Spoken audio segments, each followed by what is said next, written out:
Okay, all right, with that solved, let's call the Wednesday, November 19th, 2025 meeting of the Planning Commission to order.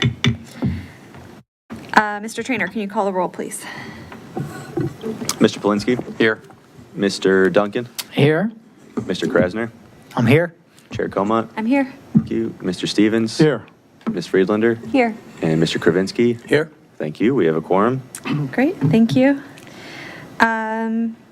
Do we have a motion to adopt tonight's agenda?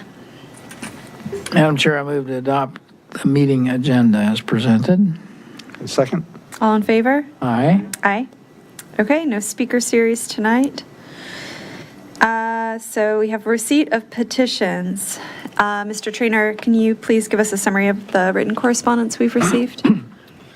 Yeah, Daniel Montano of 204 Southwest Street wrote to the petition with concerns regarding on-street parking on Southwest Street, and the Village Preservation and Improvement Society wrote to the Planning Commission in support of the proposed tree canopy zoning code amendments.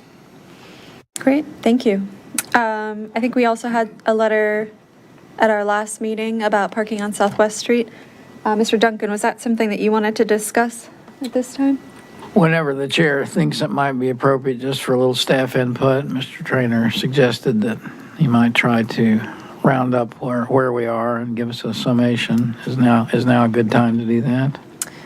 We could do it now, or we could do it maybe during Planning Commissioner reports. Up to you. Maybe since we have staff here waiting, we could wait. Is that all right? That's fine. Okay. Okay, so let's circle back to that, and Planning Commissioner will remind us, Mr. Duncan. Do we have any in-person petitions tonight? No, Madam Chair, no speaker slips have been submitted to me. Okay, so that brings us to our action items. And our first action item is the site plan code amendments, and this is a public hearing tonight. Mr. Matusek, are you introducing the item? I can briefly. Good evening, everyone. We are returning for yet another conversation on these code changes that have been in the works since spring of this year. Staff, led by Mr. Zhang and others, have finalized a number of changes fairly similar to, I think, where this commission have looked at several weeks ago. And we are targeting second reading by the council in early December to kind of make sure heading into 2026, we at least have a set of standards that we can follow as site plans get filed and we begin maneuvering in this new environment of approval authority. So with that, I'll hand it over to Henry. Thank you, Matt. Good evening, Madam Chair, members of the Planning Commission. My name is Henry Zhang from the Planning Department. Here with me tonight also Jack Trainer, the civil planner, also work as a team with me. On July 14, 2025, the City Council adopted Resolution 2025-15 authorizing the staff to prepare the amendment to the City Code in order to reflect the changes in the state code regarding the site plan and subdivision approval authority and the review time limit. On September 17, Planning Commission had a work session on the proposed changes and the draft languages. On October 27, the council just approved the first reading and referred this draft codes and to the Planning Commission. That's why we're here tonight. During that meeting, the City Council asked several questions, has been recorded and reflected and answered in this staff report in front of you on 27.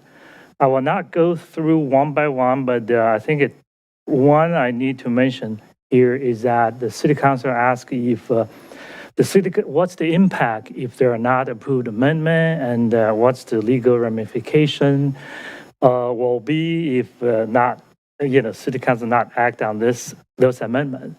As you all know, basically it's here in the table. I just try to reiterate. Under the Dillon rule, we had to follow state, code changes. Currently, under the new legislation, a site plan application and subdivision application will be automatically deemed approved if the city fails to act within the new review timeframe.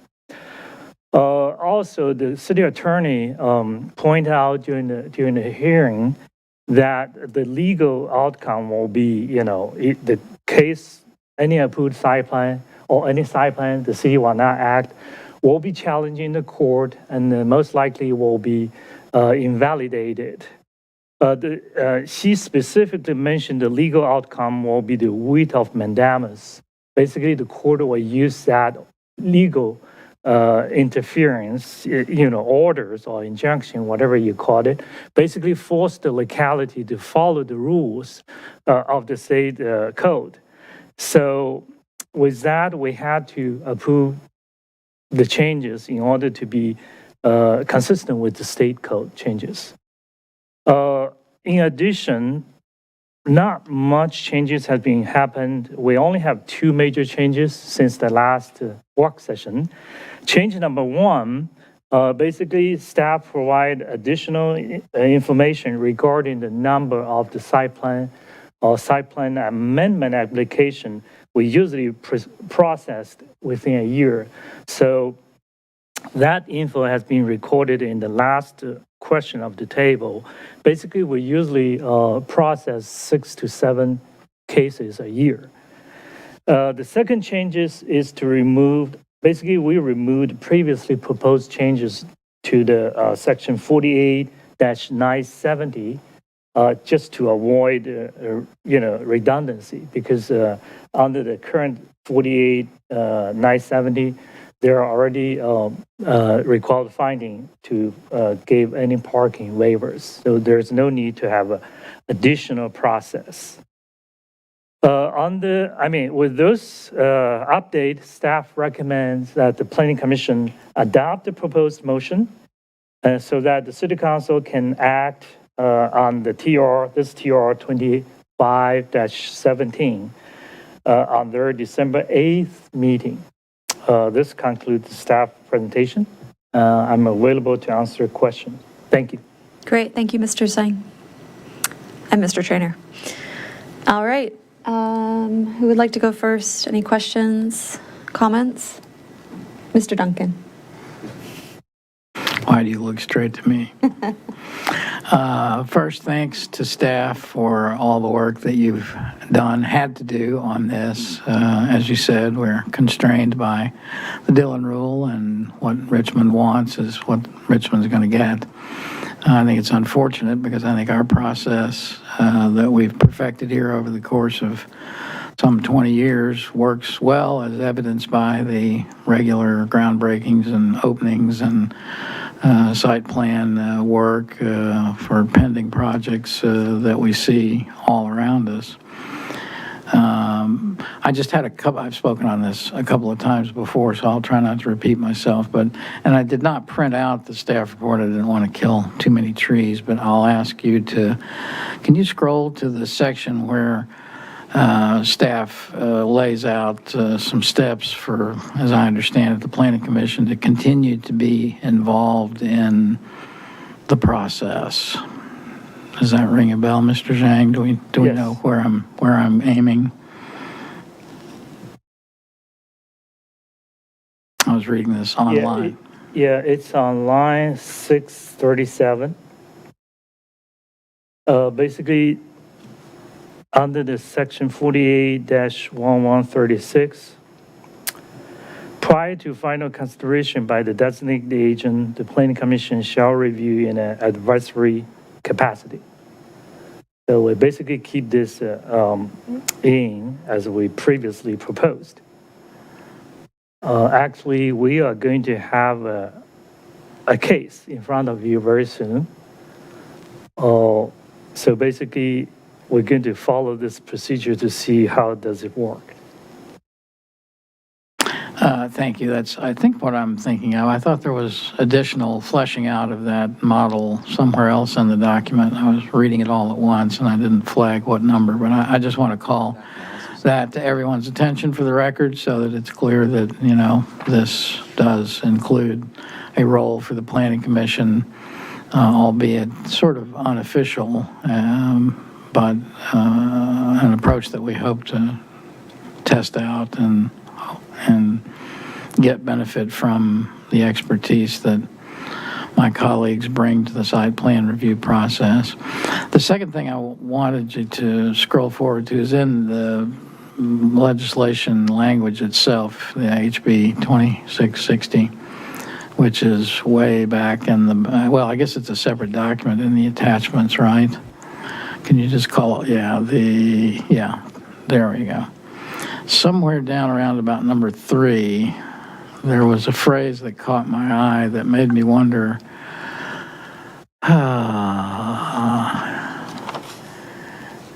if the process that we just discussed is actually allowed under the statutory language.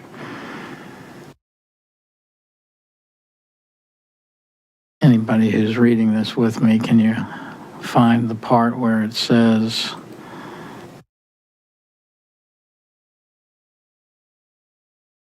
the limitations that are placed on the local planning commission? Does that ring a bell with you anywhere? Maybe it's a little either above or below where you're landing. I just wondered if this is something that, you all took into account when you developed the proposed informal process. I just want to make sure that we're not violating something in the language of the statute. I mean, our city attorney has reviewed this, correct? I mean, Yes. So I would Yes. assume that she, if anything, we know that she's quite, looks at things very carefully and errs on the side of caution. So I would tend to think if she's comfortable with what staff has proposed in this form, I'm sure it reflects her input, and I would feel very comfortable that we would not be running afoul of something, or otherwise she would have flagged it. But I mean, doesn't mean we shouldn't look into what Mr. Duncan's looking for, but. Yeah, I'm sorry I didn't flag when I was reading it. I thought that it was. I think the key is that it's, we're advisory. We're making it very clear. The new language in the code takes great pains to make it known that it's advisory, and even if we don't do it, it in no way, the designated agent's still required to meet the deadline and make the final decision and all of that. So to me, it seems like we were kind of covered of anyone trying to say, well, actually, the Planning Commission is still, making the decisions. Mm-hmm. That's just my opinion, but it seems that we've taken great pains in the language. I don't even know if we even needed to go as far as we did, but we've gone pretty far to make it clear that we're just kind of getting a courtesy, review, so to speak. Yeah, I share Mr. Krasner's confidence in our city attorney, and I'm sorry I can't flag the language that I saw, but I also anticipate that she's seen it and that what we're asked to consider here is in consonance with the state statute. The only other topic I wanted to raise was in the context of the special exception site plans. Not to go into the detail, it seemed pretty elaborate, but it made me ask myself, when we get to the stage of working on another big and complicated project like, say, Gordon Road or maybe even Virginia Village, some of these multi-acre developments that are pending in the next 10 to 15 years probably. My understanding of the way I read this is the previous approach was for the council to wrap the site plan in with special exception as we did up at West Falls. And that would not be the way it would be done going forward if I read this language correctly. Actually, yeah, a couple of things there, if I may. First, the state legislation, two of them, the Senate and House bills, they didn't mention anything, the Planning Commission, any role Planning Commission will be playing. They simply just say, you can't involve in this approval authority, I should say. So when we heard the Planning Commission's last comments, we include an advisory role here. I think the city attorney did review this carefully, and then he said in a public hearing setting that as long as the designated agent, in this case is our planning director, will not be influenced by, his decision will not be influenced. That means that the planning director can take all the comments, like advisory review from the planning commission, and then that will be one of the things when he decided. The final decision, make the final decision, but not predominantly or governing his approval. So that's the caveat the city attorney provided. There's other options also discussed. Yeah, according to what we have here, we did separate the special exception site plan from this, council's purview. But during the council review, technically, they can ask for very detailed site plan.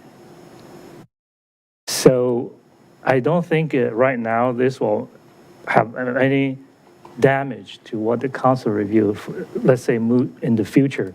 There is another large project. They still can recall those things, because if they want to approve anything deviate from the zoning code, they need the detail to support it.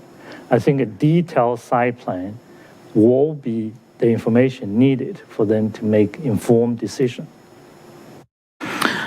Just so I understand what you said, my recollection of the West Falls project was that council, was in the driver's seat. Obviously, the planning commission was though involved and did review and offer thoughts to the process, and I'm hoping that would also be the case in any future complicated plan. Is it your anticipation that the sort of informal process that would apply for other site plan review would also apply for these very complicated special exception site plan situations? Yes, sir. I think especially those complicated site plan, usually they had to go to at least two steps, in terms of the discretionary review. So at the time of the special exception approval, they need to provide those details.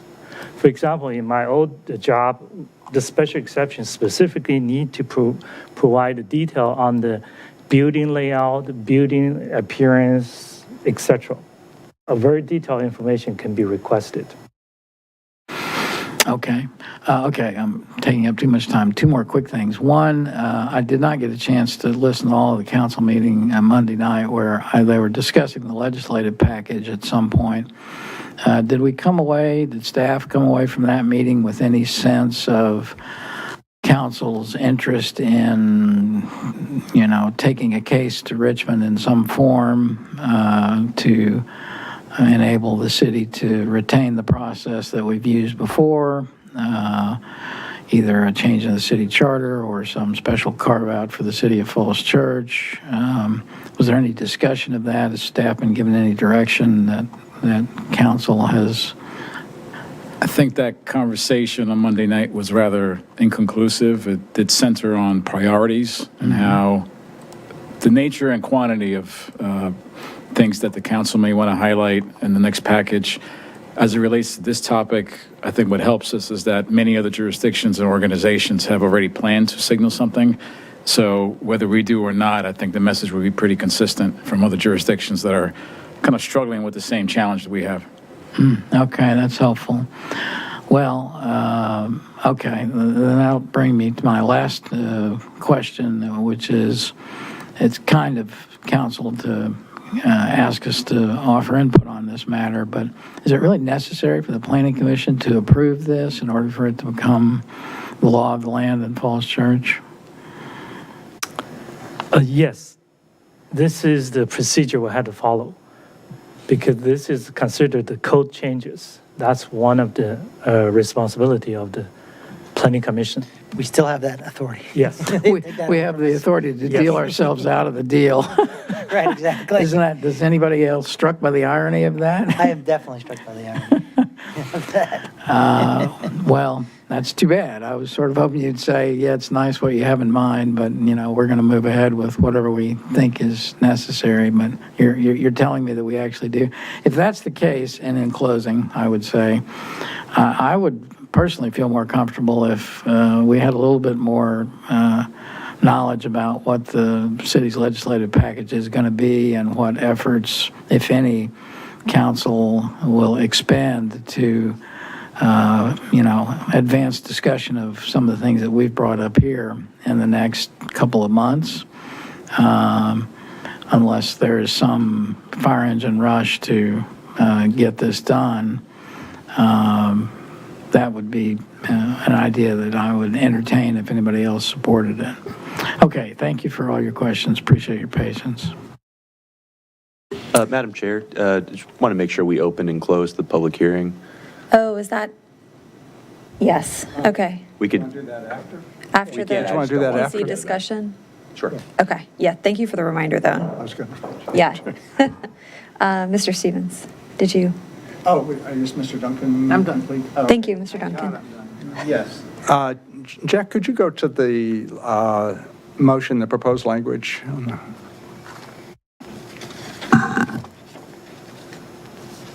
Yeah, thanks. So I fully expect, this will pass. But I just wanted to be on the record that I thought that the process that we had before in Falls Church was appropriate, successful, and it's unfortunate that what turns out to have been kind of a top-down legislative effort by the General Assembly is going to change that.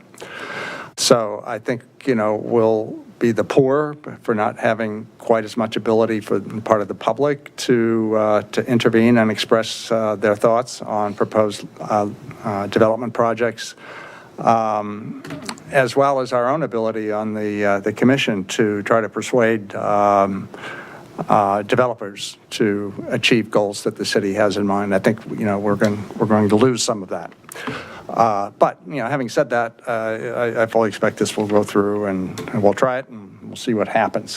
What I was a little concerned about is the language here that says, whereas the Planning Commission finds that the proposed changes and amendments to the city code are reasonable. That word reasonable possibly could be misinterpreted to mean that the Planning Commission thinks this whole legislative effort was reasonable, as opposed to what I think you meant, which is that the language in this document successfully implements what was required by the state legislation. And, that element is reasonable. But I'd suggest that we just remove the word reasonable, and then what's left there reflect the changes to the Code of Virginia, that the amendments reflect the changes to the Code of Virginia is correct, and that's something that, we could certainly all feel comfortable in agreeing to. I would go beyond that and suggest that we add something here which makes a recommendation to council that they pursue in their legislative program an effort to have our state legislators return us to the situation that we've had before, where the Planning Commission reviews site plans. But in listening to the work session that we had back in September, I don't think there's enough there aren't enough members here in the Planning Commission to support that. So unless there's a movement here real quickly to change that perspective, I would just leave my only recommended change is to delete the word are reasonable.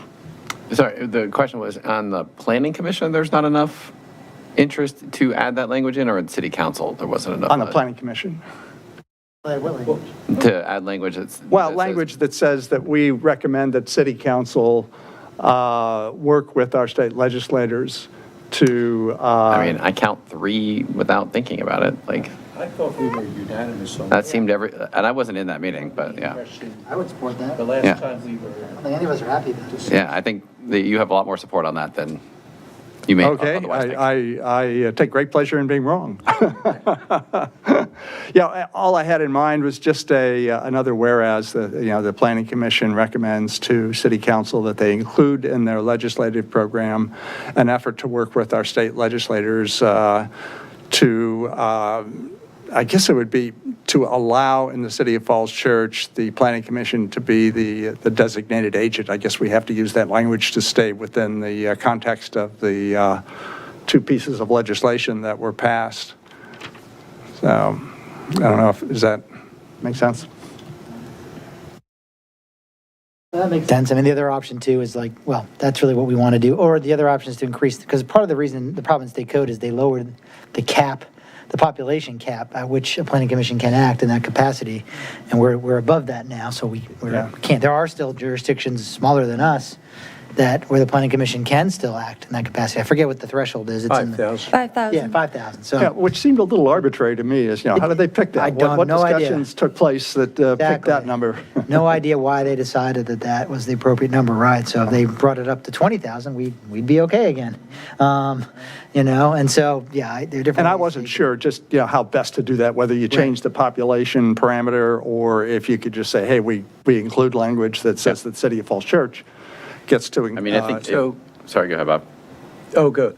So I just want, because Mr. Duncan and Mr. Stevens both brought this up, I think it's this issue of how we're approaching the General Assembly for the 26th session, I think we need to understand better. I was encouraged to hear just now that it looks like other jurisdictions are going to advocate for some change to the code, to the Virginia code, and that's great. I'd like to understand better what our strategy is in terms of approaching the General Assembly, and are we looking at a carve-out for Falls Church? Are we looking at changing the threshold from 5,000 to 25,000? Are we looking to, I think we need to have some approach. The General Assembly is starting in January. It seems like we need to be coordinating with these other jurisdictions now to get some kind of coalition of the willing, to approach the General Assembly with a specific message, of what is it we're trying to achieve here. Are we advocating for a change in the population threshold? Are we advocating for other changes to the code? And how are we coordinating that unified message with the other jurisdictions? Because I think if other jurisdictions are going forward and they all have the same voice, we have a pretty powerful, approach there. But I'm not sure we have that right now. And it would be good to get a status on where we are, and then we can add that in something into the whereases, to say, the council or the planning commission urges a unified approach with other jurisdictions to address code changes in a certain manner. We don't have to pick that manner now, but I do think it would be good to, Yeah, I think have that's it a way good ahead. call out. Like, that's saying separate from what Mr. Stevens is saying, like, we want to include that language, but Well, what I had in mind is just a very general statement. I would stay general, just because I don't know that we know what the path forward is on that. Mr. Matusek, can you speak to any conversations that have happened? I can have it. I Oh, sorry. basically Mr. Singh. wrote down everything. Basically, we add in various in front of the now therefore, okay? So basically what we say, whereas the Planning Commission recommend that City Council work with the state delegates in the upcoming legislation session to allow the Planning Commission of the Falls Church to be the designated agent in approving site plan. That's all I had in mind. Yeah, I think that would be fine. I mean, what you propose is very admirable, but I think it I feel like it gets above my pay grade as It's far as. not really, I don't think it's required in this document. Yeah, to know what the best approach is, whether we, try to work with other planning commissions or whatever.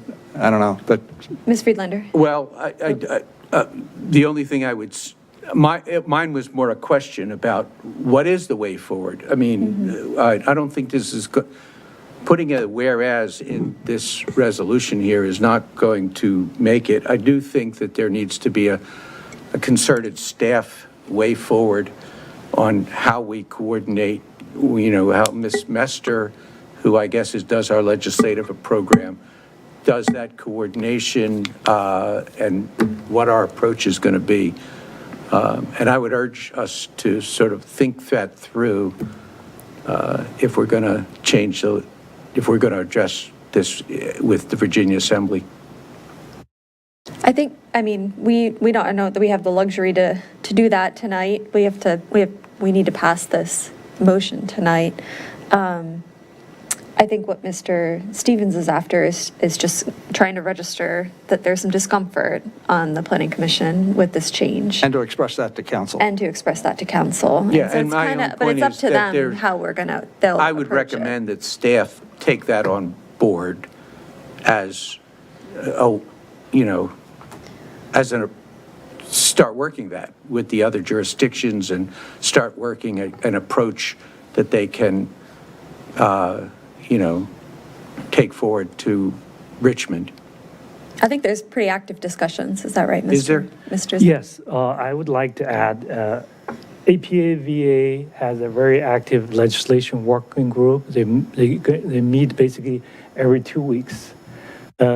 City staff will also part of that. You're right, it's impact on many jurisdictions, not only us. But right now, nobody know what to change, how to change it, even among the planners. So the discussion is still ongoing. But everybody, the basic sentiment is that this need to be changed. But how, in whatever way, we haven't seen anything very concrete right now. Thank you. Ms. Friedlander, I think you wanted, I don't know if you want to jump in on that discussion or you had Well, other it was comments. kind of echoing the concern that there are other jurisdictions that are finding them, that are our size, right, that are finding themselves kind of caught in this, like, we were doing this fine before, and, now all of a sudden, we're kind of trapped with these other larger jurisdictions, right? So I do like the idea that there is a coordinated approach among jurisdictions, kind of in a similar scale that we're at. I think that helps the process itself moving forward. As far as the whereases, I am comfortable with the revisions made. I don't know if we need to put something in there that says that we're coordinating with other jurisdictions in addition to the state assembly address or not. So, thank you. It could be an addition. Mr. Krasner. Yeah, I mean, I've been chiming in sort of out of turn, sorry about that. I mean, I don't have too much more to add. I mean, I think the language in and of itself that staff has proposed is certainly acceptable. It still does provide an ability for us to at least, it won't be an official public hearing, I guess, but we'll be making, or maybe it will be, I don't know how we're going to structure it, but we'll be at least have an opportunity to see it, provide comments.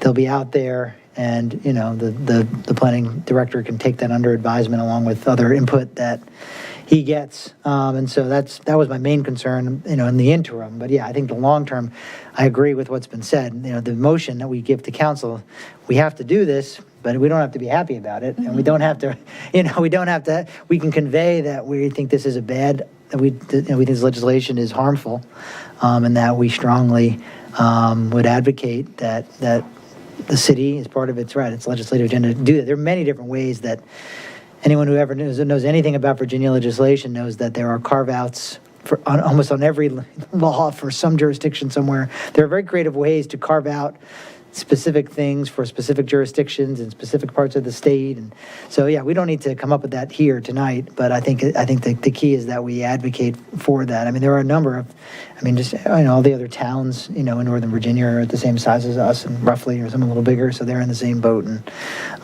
but at the end of the day, we're concerned about us first and foremost. I mean, if we were successful getting a carve out just for us, I think we'd be happy. Sorry, Vienna, but you guys are going to have to keep fighting on your own.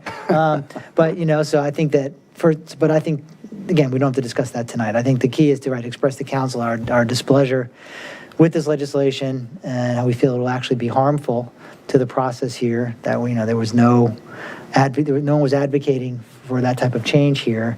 I do think, unfortunately, it's sort of symptomatic of certain things that are sort of out there, today, that somehow, the process is the problem in development, and that somehow is what's keeping, sort of prices high. And I mean, I'm sure you could cherry pick certain examples of where things were denied, and, you could say, well, if only it hadn't gone to the planning commission, it would have sailed through and staff would have approved it, and instead it got bogged down.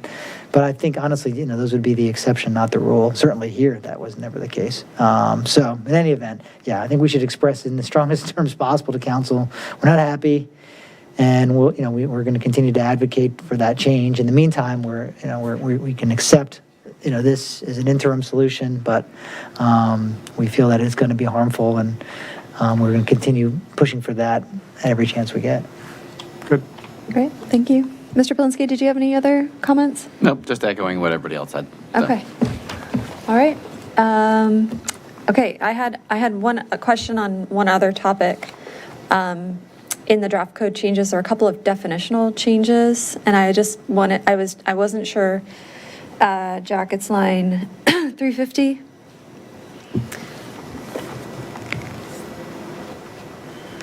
Is this related? This contiguous means that the site has a common border with the side of a parcel having a designated structure. There are a couple changes related to historic properties. There are two, this one and then a line 734. For the purposes described in this section, the term facing shall mean across a street or alley. I just wondered, why are these being made at the same time that these other code changes are being made, or are they code changes? Are these definitional things that we wanted to clean up? Actually, this is the new, I think this was taken from the contiguous was taken from a section and given a definition because it's referenced in a specific section, but it was pointed out that there was no definition for it. And I think this might have been the landscape buffer section. And so this was taken out and kind of pulled from that section and given its own definition. Okay, I mean, I have no objection to the definition. I wasn't clear on why these sort of definitional changes were also being made, but it is related to this code change that is required. It's like the meat of this. Yeah, I think this is sort of like a cleanup item as part of the code changes. But it makes sense to be doing it now as part of this, Right. and it's It was- necessary to do it now. Yeah, I Because mean. I know we have some other code, like cleanup items as Right. well. And looking at that code section and making, more substantive amendments to it, has pointed out that, and I can't remember if it was as a result of the substantive changes we were making to that section, or if it was, just out there that needed to be addressed independently. But the legal consultant that, was assisting the city with the cleanups and advising recommended that this definition be included in this section. Okay. Okay, I see. So this definition already exists in the code and it's just being added as a reference in this section. It's not like a new definition. I honestly can't remember which scenario, but it was recommended that I think this is a new definition because I don't think it was defined in that section, but the word was used. And so council recommended, the legal counsel recommended that we include a definition for contiguous Okay. in the definition section. Okay, thank you for that explanation. And then with that, do we want to add the whereas that Mr. Stevens drafted? And to remove the word reasonable. Yeah, actually, I thought we might change it to necessary, but I'm happy to just remove it altogether. No, it's fine. That makes sense? They reflect. Yeah. Because it also caught my ear. Okay. Change reasonable to necessary. Yeah, well, Sure. or you could strike it. I think after city, so from after city code, strike our reasonable end. Yeah, so these changes reflect the changes to the Code of Virginia. And then, Mr. Stevens, can you, I think Mr. Zhang might have Yeah, I added think here, but now we'll add he has another the whereas language. below that. Yeah, it's with Jack. Oh, this is the new whereas? Yeah, Okay. just after this one. Yeah, the new one, yes. Maybe should I just read it one more time that Henry captured, or do you want me just to type it out? Yeah, you can. Yeah, if Henry wants to read it, you could type it, and we can see it. Okay. Maybe do you want to read it one more time? Putting you on the spot again, Jack. Okay. Your I'll typing just read skills. it. I know, yeah, so, well, read slow for me. Whereas, So whereas. whereas the planning commission recommends that the city council work with the state delegates in the upcoming state legislation session to allow Sorry, delegates in the, upcoming state legislation session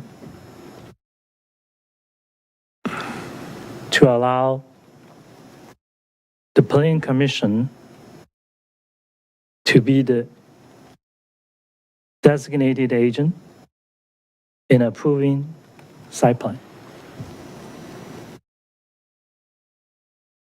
For the city of Falls Church? Yeah, yeah. okay, everyone check my spelling. I think you have an R in your whereas, but otherwise it looks great. I might capitalize the Where- planning commission. Whereas, Whereas, And capitalize. oh, no, never mind. We don't have it capitalized elsewhere, it's fine. Yeah, looks good. Okay, this is a public hearing, so I think now we've had the planning commission discussion, we've drafted a motion, so I think we can open the public hearing. Is there a second for Mr. Stevens' amendment? Second. Thanks. We haven't made a motion yet. Right, but I think this amendment, Mr. Stevens was proposing an amendment. Yeah, sorry, maybe we're a little out of order here. I probably should have opened the public hearing. Can I do that now? Yeah. Can I just go ahead and do the public hearing, open and close, Yeah, and then we can come yeah. back to the motion? Makes sense. And do it right? Okay. Sorry about that. If That's I'm okay. doing things out of order. So we'll open the public hearing for this item. Is there anybody here to speak on this item? Okay, hearing none, I think we can close the public hearing. Okay, so now we had some discussion on the motion. Mr. Stevens, do you want to make this motion with your amendment? Did we want to approve the changes first before we make the overall motion, or can we just do it all in one? I think, I think we have, Mr. Stevens has made his amendment to the motion, and we Just have, incorporate it all together? and we have a second, so if. So, yeah, this is maybe a good point of order question. If it's a proposed motion from staff and we want to do some wordsmithing before anybody even makes the motion, is that an amendment or is it just that's the motion? Yeah, an amendment could be made before the main motion, but it needs to be Yeah. seconded and approved Okay. by the body, and then we'll vote on the main motion as amended. So does that mean you'd like me to make? Yes, please make a motion. Actually, if you just read it, Tim, as it's typed out, that is your Yeah. motion. That's the motion. We're Yeah, not amending I anything. don't know that Nothing's there's. been made yet. Yeah. So if you just read it as written now with the extra I text, think that's it. That's how I would think about it Makes too. sense to me. But you all are the experts. Points Okay. of order. Okay, whereas the City Council adopted Resolution 2025-18 on July 14th, 2025, authorizing staff to prepare amendments to the city code to address changes to the Code of Virginia, effective on July 1st, 2025, removing the Planning Commission from the approval authority, designating an administrative agent to review and approve site plans, subdivision plans, and other plans of development, and shortening the maximum allowable timeframe to act upon site plans, subdivision plans, plans and other plans of development solely involving parcels of commercial or residential real estate from 60 days to 40 days on first review, from 45 days to 30 days on second review, to 14 days on third and subsequent reviews. And whereas the Planning Commission finds that the proposed changes and amendments to the city code reflect the changes to the Code of Virginia, and whereas the Planning Commission recommends that the City Council work with state delegates in the upcoming state legislation session to allow the Planning Commission to be the designated agent in approving site plans for the City of Falls Church. And now, therefore, I move that the Planning Commission recommend approval of, maybe you could scroll that up, of TR 25-17 to the City Council for public hearing and action on December 8th, 2025. Thank you, Mr. Stevens. Is there a second? Second. Mr. Duncan on the second. Can you call a roll call vote, please? Mr. Polinsky? I guess it doesn't matter. Like, yeah, aye, but like, they're going to pass it anyway, right? They have to because of Yes. yeah. So aye, yeah. Mr. Duncan? Yes. Mr. Krasner? Yes. Mr. Stevens? Yes. Ms. Friedlander? Yes. Mr. Kravinsky? Yes. Chair Comont? Yes. Thank you. The motion passes. All right. Thank you. Thank you, Mr. Zhang. Thank you. Okay, that brings us to our next action item, which is the schedule of meetings for 2026. Yep, I can take this one. So as the Planning Commission does every year, this item is requesting the Planning Commission to approve your proposed meeting schedule for next year. This being the second to last meeting of this year and your final scheduled meeting of 2026 being December 3rd, being quite busy, we thought this would be an appropriate time to knock this one out. So the proposed schedule keeps the same meeting frequency and schedule that the Planning Commission's used to, meeting the first and third Wednesday of every month. And the entire proposed schedule of 2026 is included as an attachment along with any identified religious holiday conflicts. I don't believe there were any actually this year. We had several this year, so it was a bit surprising to see that there weren't any this next year, at least according to the calendar that council uses to when setting their schedule. So I think there was one, Passover, the April maybe there was meeting. one. Sure. Yeah, just one.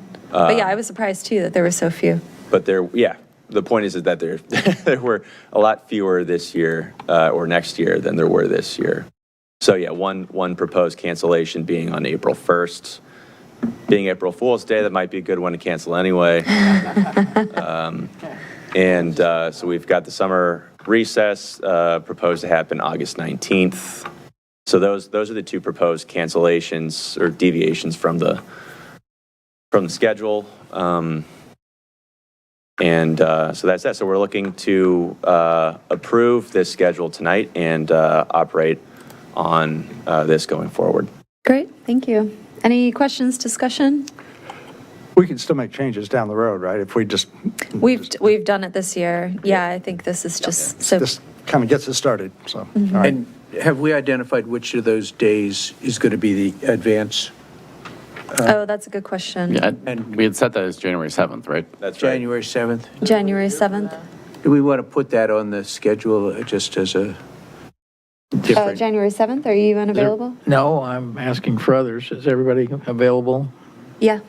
I proposed it last time and didn't ask, so good. Okay, great. Aside from a 11-year-old's birthday that I can come a little late from. Bring the party here. I'll bring her. She'll be very excited to come play on the iPad. Here you go. Okay. So yeah, maybe you could note the 7th as the annual advance. Any other questions? No? If not, is there a motion to approve the 2026 meeting calendar, schedule of I'll make a meetings? motion. Mr. Kravinsky, you're making the motion. Is there a second? I'll second. Mr. Polinsky with the second. All in favor? Aye. Aye. Thank you. Thank you. Planning ahead. Okay, that brings us to our minutes from our November 5th meeting. Did everybody have a chance to review any changes? They're very detailed. Madam Kim. Chair, the only thing I noticed was in line 70, yes, where we spell founders with an apostrophe. I believe we've agreed that neither founders nor founders two have apostrophes in them. Because we're not naming it after one founder, but rather all the founders, plural. And it's not of them, it's for them, so there's no need for possessive. Thank you, Mr. Duncan. With that alteration, I move the approval of the minutes of the Wednesday, November 5th, 2025 meeting. Great. Is there a second? Second. All in favor? Aye. Aye. Okay. Mr. Kravinsky, you weren't present, so you'll abstain. Okay, thank you. All right, that brings us to our work session, fiscal year 27 to 32 CIP kickoff. Welcome. Welcome, Ms. Sabsi. Thank Nice you. to see you again. I don't, I usually get an introduction, but we can. Yeah. Mr. Matuzak, do you want to introduce the That's item? okay, you really Do you want to don't. introduce our guests? Here back for another visit. No, I think we wanted to make sure we have a timely update, particularly as we head into the winter and what happens on an annual basis. So not only with the CIP update, but also with Amanda, some additional presentations and questions regarding topics that came up related to safe streets and other programs that are being briefed with other groups. I think responding to a request from you all, we wanted to make sure this was a timely opportunity for that presentation. So Terrific. Thank you so much. Thank you. Good for the introduction. Good evening. Slides. I'm sorry? You want me just to pull the slides? We can just do slides, sure. I'm Caitlin Sobsey, CIP coordinator, and I am here tonight to present the fiscal year 2027 to 2032 Capital Improvements Program, or CIP kickoff, as well as a quarterly update, and that was attached to the staff report. We can go ahead to, I think the first slide is an agenda. So we'll talk about the November 10th quarterly update that was just provided to council. I'm going to skip around a little bit. We're going to talk about recent accomplishments and then get into CIP fiscal year 27 development. I'm going to turn it over to Amanda to talk about Vision Zero and Complete Streets, and then we'll talk about the schedule, and then at the end we can do Q&A on all of those things, which is kind of a lot. So, getting into it, attached to the staff report tonight for you all was the report and quarterly update on the status of all of our active ongoing CIP projects. We have 34 active projects as of this month's report. 16 of those are on target or green, yellow, 9 of them are at risk or yellow, and then 9 are behind target or red. We have 4 projects in development and then 4 pending or future grant applications that were included in the report as well. As of this month,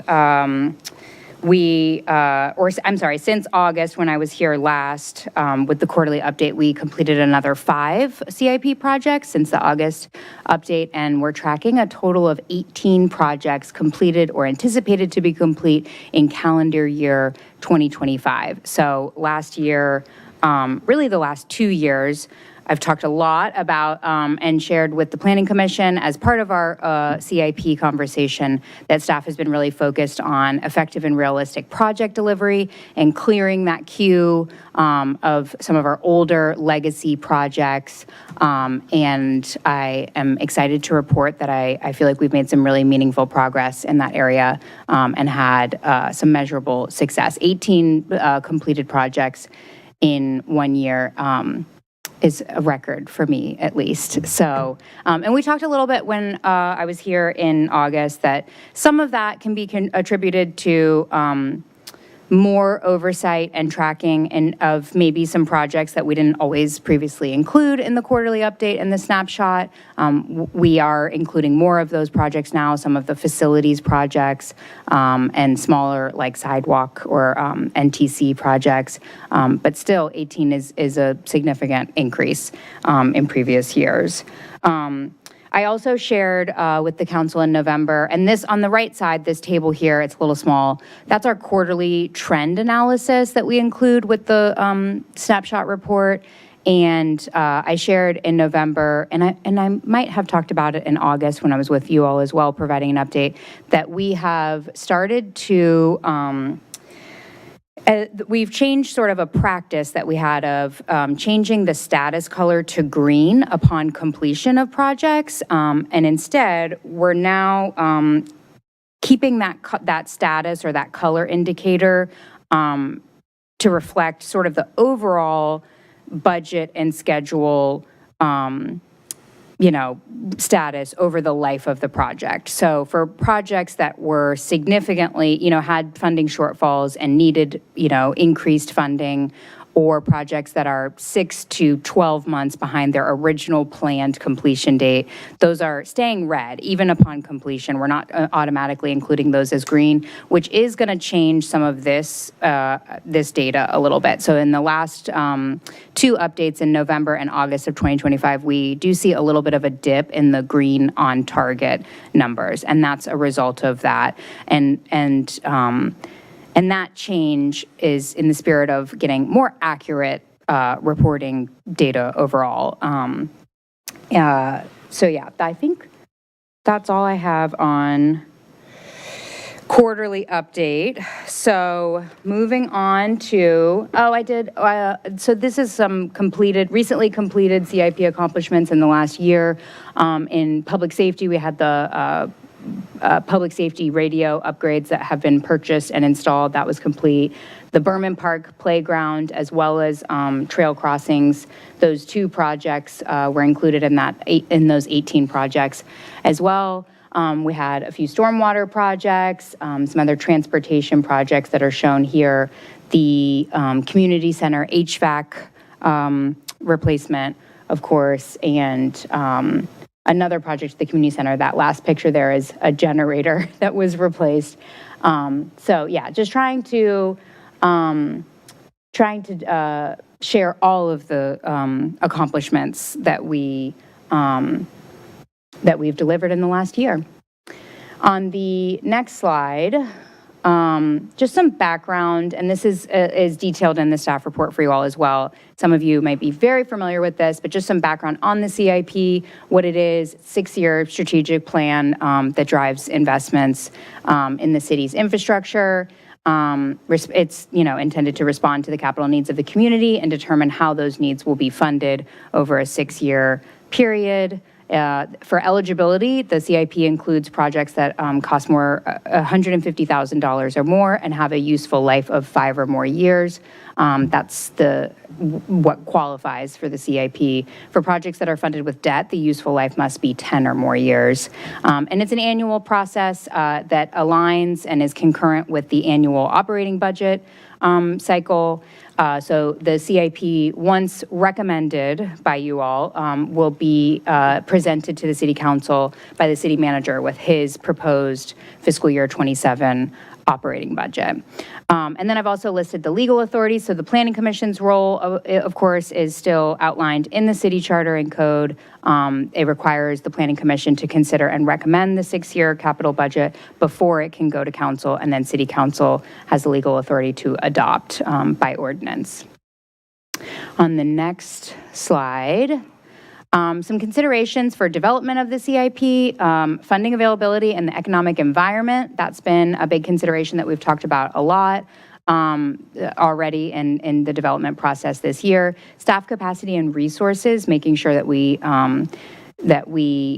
keep that pipeline of CIP projects moving, and we don't have any, significant buildups of that in the future.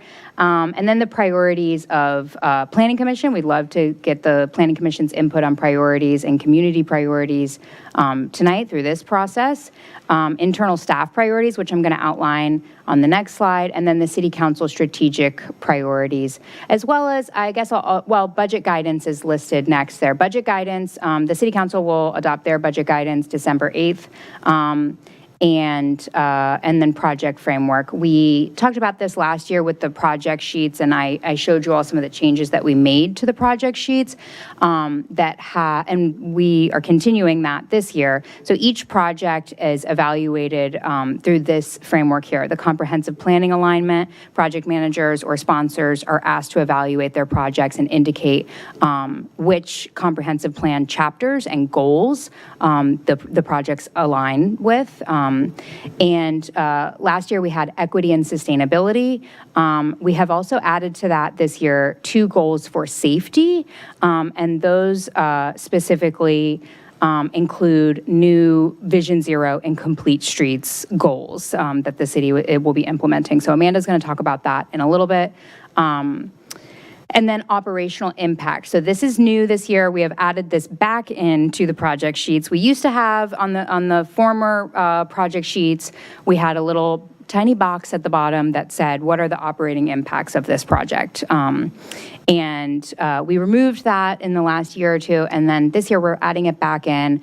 That impact will be pretty high level. It'll be either an increase, decrease, or neutral impact to the operating budget in the future. A goal, an objective that we want to work towards in the future is having that be a little bit more quantitative, that impact.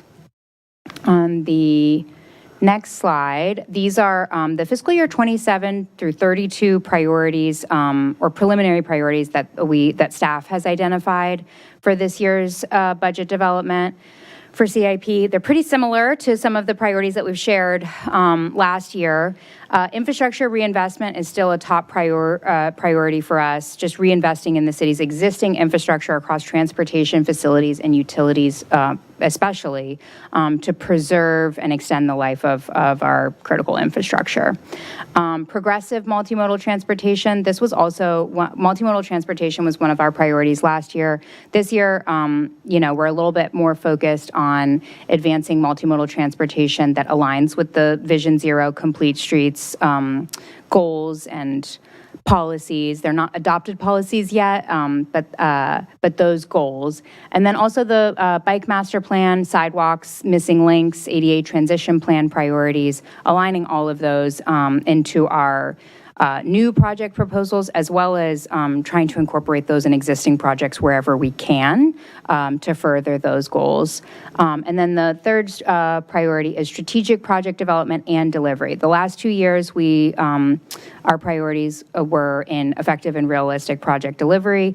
Again, I feel like we made some progress in that area. We want to continue ensuring, that progress, and incorporate also some more strategic project development and planning. So like in the earlier planning and conceptual phase of projects, making sure that we are focused on interdepartmental coordination, efficient use of staff resources and funding, and also accountability and transparency throughout the project lifecycle. I will say, and I think I outlined this in the staff report. So last year, we had 4 priorities, and one of those was affordable housing. And we had the goal of, staff had the goal to incorporate a long-range affordable housing fund plan into the CIP, annual CIP budget cycle. And then City Council updated their financial policies in November last year, and I shared that with the Planning Commission. I don't know if y'all remember it, but they updated the financial policies to explicitly state that there would be a long-range affordable housing plan and funding that would be presented concurrently with the CIP. So last year, when we came to you all to present the proposed capital plan, Housing and Human Services staff came as well to present that to the Planning Commission, and then that was also included in the council presentation.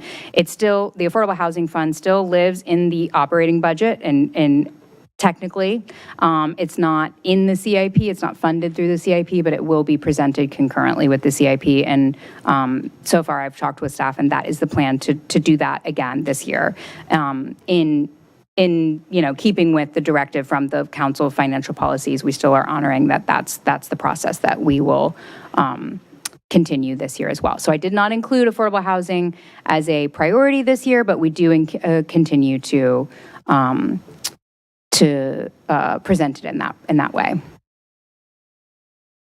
The next slide, thank you. Oh, I'm going to turn it over to Amanda now, who's going to present some of the Vision Zero and Complete Streets. Hi, good evening. So this is my first Planning Commission meeting. I'll introduce myself. So I'm Amanda Stout-Brain. I'm the Director of Department of Public Works. I joined the city in April, so I'm a few months on Matt, but we've both been kind of getting to know the city and all the good work we're doing. So next slide, please. So I'm going to talk about something we've been talking about with council. So you may have seen and followed some of that, but wanted to talk about it in this context with you all too. So as we think about the transportation chapter of the city's comprehensive plan, the council's strategic, one of the strategic priorities was about prioritizing safety for pedestrians and cyclists, incorporating the principles of complete streets and Vision Zero in city transportation improvement projects. So I'm going to talk for just a minute about what some of these terms are, which some of you may or may not be familiar with. Vision Zero kind of refers to a movement that actually started in Sweden in the 1990s and has since spread all over the world. It really refers to the goal of zero fatalities or serious injuries on our roadways. And a lot of, cities and counties and towns around here have kind of pursued that goal. A safe systems approach is another way that sometimes this is talked about, thinking about safer people, safer roads, safer vehicles, safer speeds, post-crash care.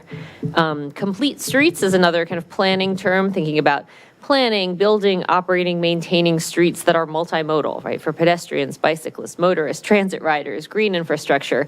And a lot of the projects we do in Falls Church, fit into many of these categories. But there has been kind of a desire to more explicitly state kind of the city's support for this. So we've been putting together, staff's been putting together kind of a three-part program here that is not new staff or new work per se, but kind of drawing on some best practices, building on existing projects and programs, something that's multimodal, data-driven. We talked about this with the CACT. There was a long council work session on October 20th, and then just a week or so ago, on November 10th, the council passed a resolution essentially endorsing this program. So it's not a policy, it is a approach, a goal, a program of how we are going to, be thinking about our work. Next slide, please.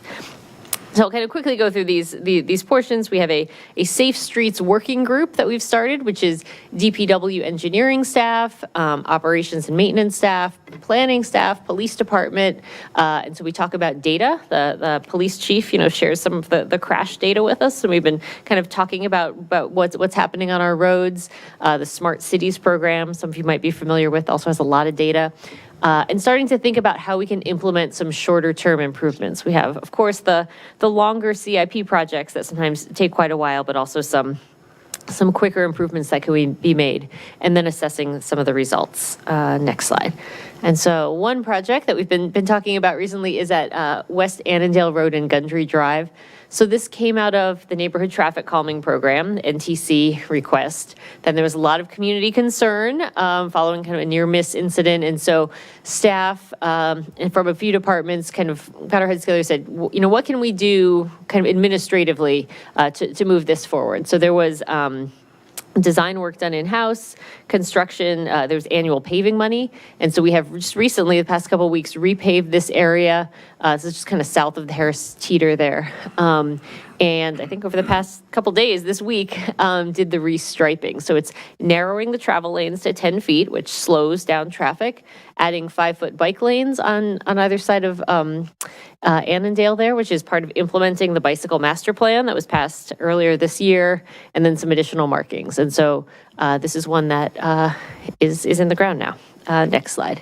And so one thing we're starting to do with this program is kind of have a cadence of these types of installations. And so approximately one a month, we're kind of working this out, but these types of projects that again might come from a few sources, but also driven by data to kind of build up that rhythm. And so some of you may have seen there's these big message boards out at Little Falls and Great Falls now saying new traffic pattern coming in mid-December. Well, the traffic lights are going to turn to flashing lights, and we're going to be installing stop signs. So essentially turning this intersection into a four-way stop, and it's going to take making sure it's all done in a way that's kind of predictable and safe for the community. But this was a decision that grew out of the engineering and operations staff to really think about a change that would make sense for this intersection. Next slide. I think I just have two more. Another piece of this effort is a complete streets toolbox. So, as we've been doing projects, there's kind of a need for some design guidance and best practices. And some of our staff is working on a complete streets checklist that will be used for CIP projects, for developer projects, to make sure they're kind of thinking about all of these goals. We're going to work on some other guidelines and standardization, again, to kind of help with predictability and using best practices from other places. And then I think my last slide is another part, kind of the culture of safety. And there's, some of this work you think about engineering, just kind of like planning and engineering of like the physical road enforcement, which is why the police are an important partner, and then education. And so educating our staff from various departments, the public about, best practices and safe driving, and folks who use our city vehicles, and, kind of webinars and training and things like that.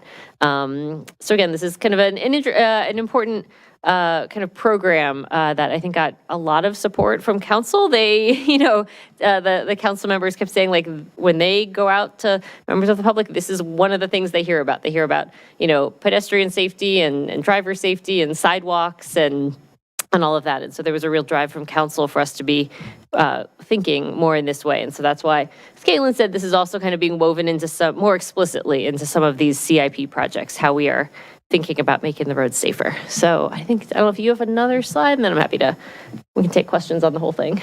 Yeah, I was just gonna, I included our CIP schedule and timing so far. I mentioned December 8th, council will adopt the fiscal year 27 budget guidance.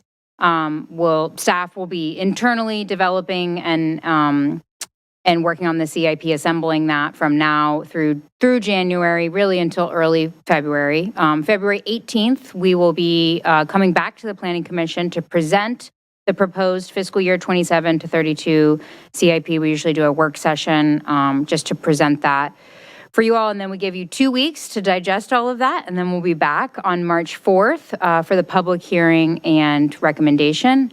March 23rd is when the city manager is scheduled to present that proposed CIP and his budget, as well as the school board's budget to city council.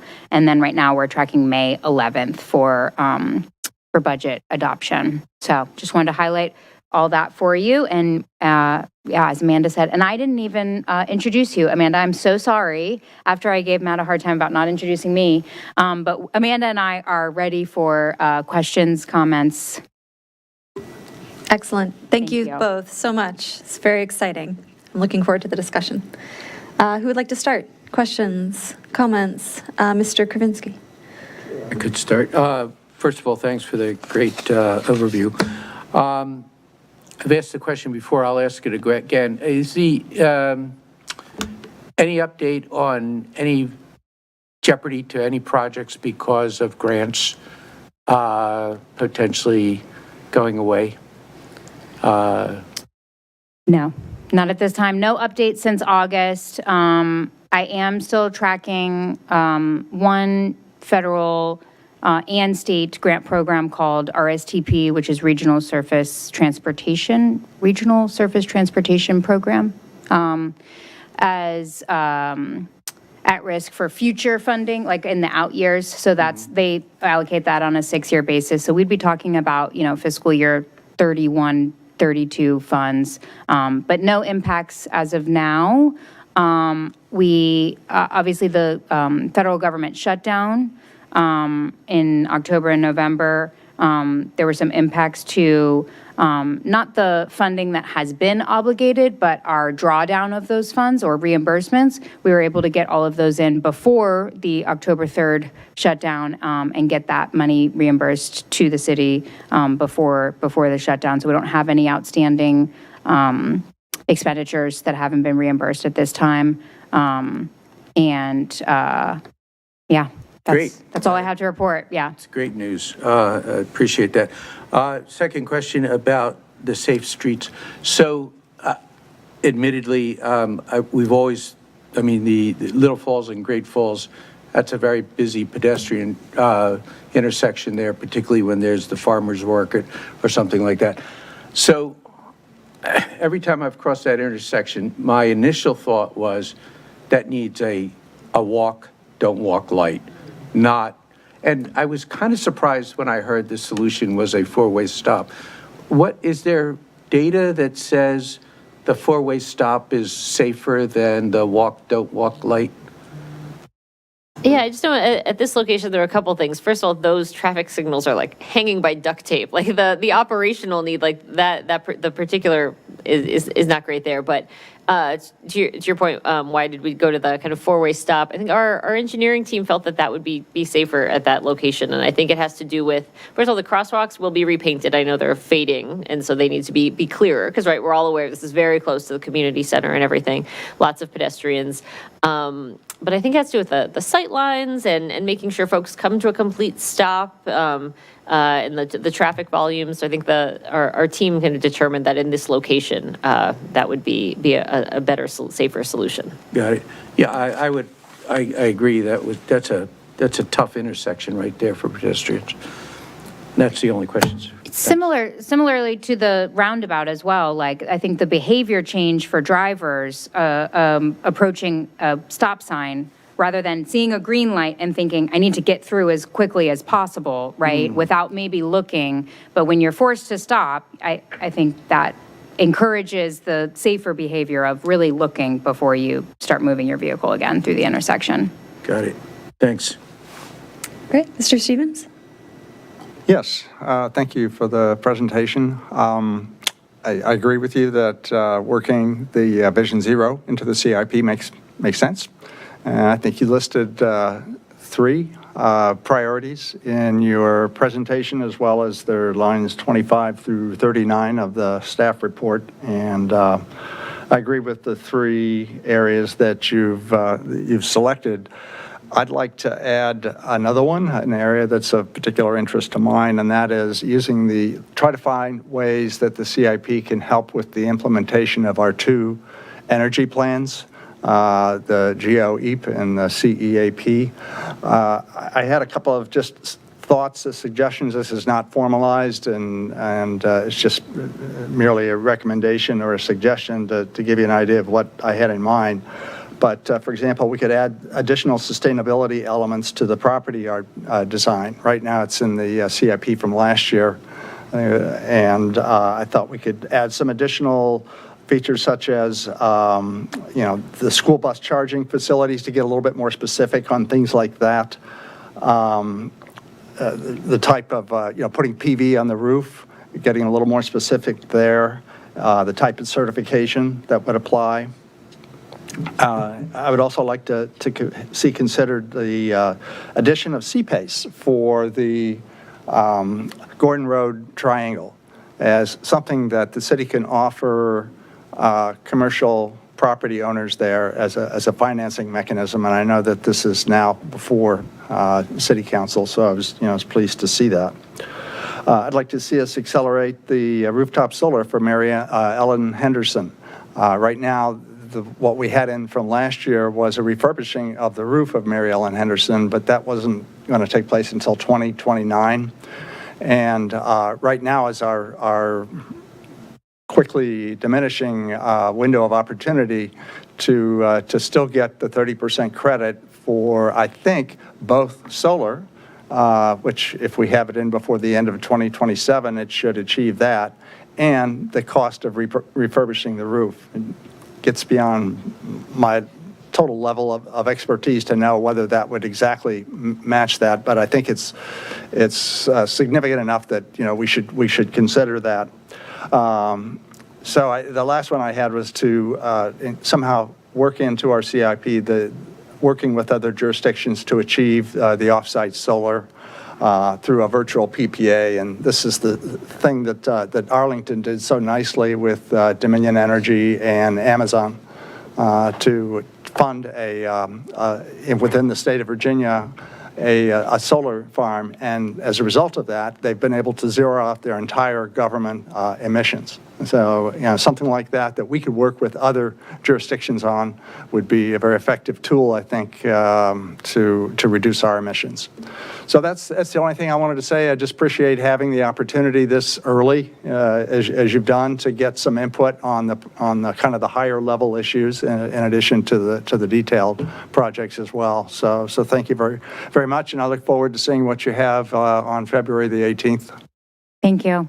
I wanted to share, we have talked a little bit internally already about the sustainability alignment framework that I talked about, how each one of those project sheets, it does include the GOEP and the CEEP, whatever we're calling it, include those goals. Like, does this project advance those goals? And last year we had very limited projects. We had some projects that did check that box for the government operations energy action plan, but very limited on the community energy action plan. Right. That's because a lot of that work and those initiatives are being advanced through more operating, like the operating side of our staff and resources and funding. So I think it might be interesting if this year maybe we can do like a little, almost like energy status dashboard of like what we are advancing in the CIP, but also what we're advancing that's not included in the CIP. That's not as visible here, but before the Planning Commission. But I think a lot of good work is happening on that plan outside of CIP. So Yeah, that's good to hear. And I think it's important because it looks to me like we're kind of falling behind on implementing our energy plans. So having emphasis within the CIP, I think, is one thing we can do that would help. Yeah. That's it. Thank you, Mr. Stevens. Ms. Friedlander, I skipped over you because he was itching to go. Thank No you. offense. No worries. I appreciate the presentation on the Vision Zero. I think that's great. I'm glad to see that that's going to filter its way into the CIP. I echo a lot of the concerns that my fellow commissioners have brought up already with regards to bringing attention to the energy action plans, both of them, in the CIP projects. The other thing that I was curious about is last year's format was slightly different than years prior in that there was kind of like a target, like bar chart across each project, like when we thought that project was going to align. And I think that's helpful in the planning and being strategic about like, where can we capitalize our resources? So it would be good to see that again. I think last year's, it was all in one single paragraph, like we're going to spend money sometime on these 6 projects, which I think is helpful, but it's not as helpful to kind of see how we can maybe stack some of those timelines together and kind of pool our resources and maybe save a little bit in the process. That was an improvement. That was a change that we made last year in the project sheets where we did sort of differentiate. We had, broken out project schedules and project budgets. I actually don't remember having a stacked bar chart, but I'm going to. It was just a very simple, like really high level, like this is kind of when we think it's going to start and this is when it's going to sunset. And so you could kind of see. I think it was a table, but I'm going to like maybe work on I was looking to see if I saved bar it. chart. I like that. Thank you. Great, thanks, Ms. Friedlander. How about over here? Mr. Krasner? Sure. I don't have tons of comments. I mean, I think, again, we're kind of on the similar trajectory as we were last year or two. I'm happy to see, the overall priorities are not, radically different than what we've seen, in the last, like I said, in the last couple of years. I mean, the missing links for sidewalks is always an issue that I think is particularly important. I think recently I saw the list, and so of like how that's been prioritized, but I didn't see as many of those projects like listed, at least currently. So that's something to me that I think is particularly important. It's interesting that we focused on that signal when I feel like that one also probably needs to go. The one at Little Falls and Park on the other side. Actually, I remember that's also been talked about for years, being removed. Because it's kind of confusing. It's like as you're going down Park, all of a sudden you have a signal. It's kind of strange. I've seen people stop there when it's green because they're just used to the flow of stopping at almost every intersection. And so so that would probably be another low-hanging fruit. But yeah, also, the other thing too, there's a little bit of like mention of some stormwater stuff. I feel like obviously stormwater, it's one of those things that, depending on when the last real big storm was, it rises to the top of people's minds. We've been fortunate in the last 3 to 5 years that we have not had that. That was not the case. We kind of went through a very, very wet period the previous 5 years, like 2015 to 2020. And the old saying that, make hay when the sun shines. I don't want to see that stuff fall off. I'm glad to see the Upper Lincoln project is about finished. I was wondering about the paving when it was going to be done on December 5th. I don't know what the messaging was like on that. I live, 150 yards from there. I didn't know anything about, exactly what the schedule was there or where to find information about it. So I know my neighbors were wondering, are they going to come back and fix this because they left it with a huge divot? It's almost working like reverse. It's like a reverse speed bump. It slows people down, but it's like a huge divot. It's been that way for a month or two now. People were wondering if it was going to be fixed.